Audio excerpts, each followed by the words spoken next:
नमस्कार, अध्यात्म की आवाज़ में आपका स्वागत है।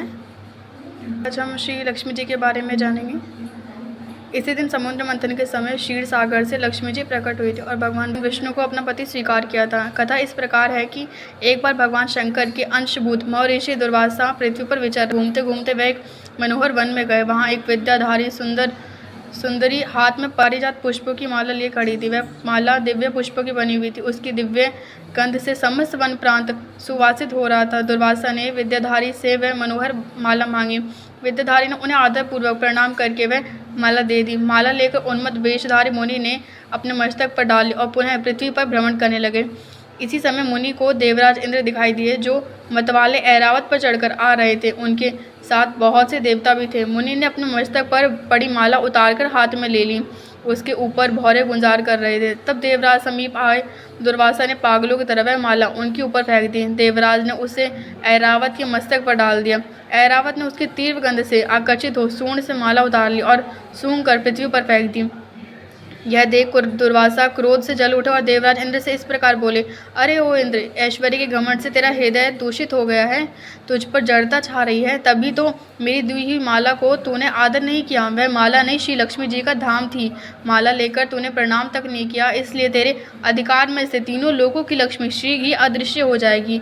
यह श्राप सुनकर देवराज इंद्र घबरा गए और तुरंत ही ऐरावत से उतरकर मुनि के चरणों में पड़ गए। उन्होंने दुर्वासा को प्रसन्न करने की लाख चेष्टाएं की, किंतु महर्षि टस से मस न हुए। उल्टे इंद्र को फटकार कर कहीं वहां से चले गए। इंद्र भी ऐरावत पर सवार हो अमरावती को लौट गए। तब से तीनों लोगों की लक्ष्मी नष्ट हो गई। इस प्रकार त्रिलोकी के श्रीहीन एवं सत्व रहित हो जाने पर दानवों ने देवताओं पर चढ़ाई कर दी।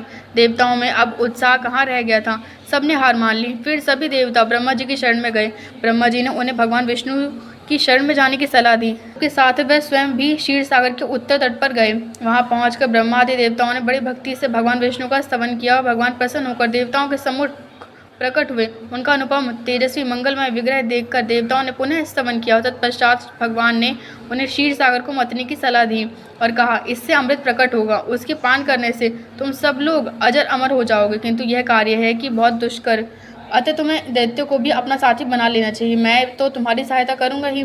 भगवान की आज्ञा पाकर देवगण दैत्यों से संधि करके अमृत प्राप्ति के लिए प्रयास करने लगे। वह भांति भांति की औषधियां लाए और उन्हें क्षीर सागर में छोड़ दिया। फिर मंदराचल पर्वत को मधानी और वासुकी नागराज को नीति मतलब कि रस्सी बनाकर बड़े वेग से समुद्र मंथन का कार्य आरंभ किया। भगवान ने वासुकी की पूज की और देवताओं की ओर मुख की और दैत्यों को लगाया।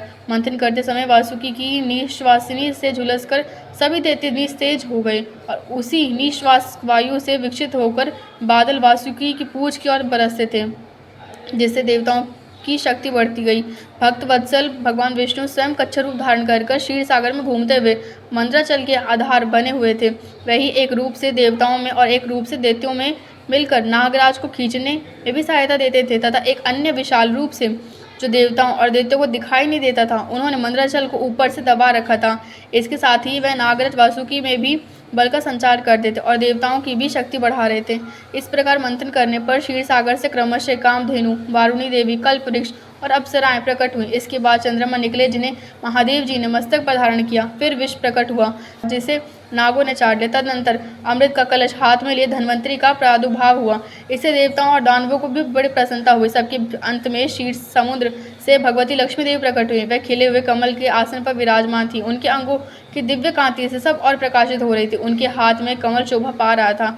उनका दर्शन कर देवता और महर्षिगण प्रसन्न हो गए। उन्होंने वैदिक श्री सूक्त का पाठ करके लक्ष्मी देवी का स्तवन करके दिव्य वस्त्राभूषण अर्पित किए। वे उन दिव्य वस्त्राभूषणों से विभूषित होकर सबके देखते देखते अपने सनातन स्वामी श्री विष्णु भगवान के वक्षस्थल में चली गई। भगवान को लक्ष्मी जी के साथ देखकर देवता प्रसन्न हो गए।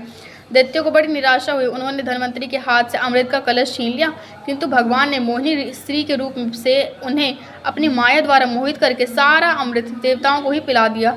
तदनंतर इंद्र ने बड़ी विनय और भक्ति के साथ श्री लक्ष्मी जी ने देवताओं को मनोवांछित वरदान दिया। जय माता लक्ष्मी।